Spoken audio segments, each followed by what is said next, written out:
So, ayan na po guys, yung aking ginisang gulay.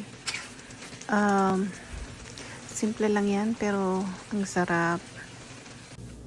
Hello guys, tayo ay magluluto ng ginisang gulay. So, ayan na po, meron na pong kalabasa, sitaw, talong, ampalaya. Wala lang akong okra. At saka, syempre, yung ating garlic, onion, at saka yung tomato. At meron din akong pork belly. So, tara, gisa tayo.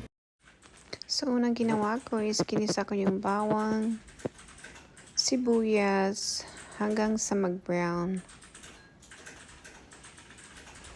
Then, ilagay na natin yung pork belly. So, itong pork belly nga pala is maninipis siya.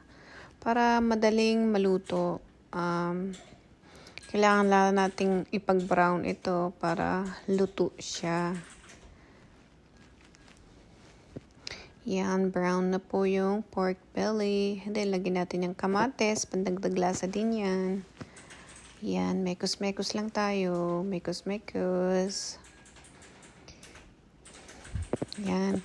Then, ilagay na natin yung kalabasa. Since ito ay medyo matagal maluto, yan ang inuna natin. Tapos, lagyan natin siya ng 1.5 cup of water. Then, takpan natin ng 5 minutes.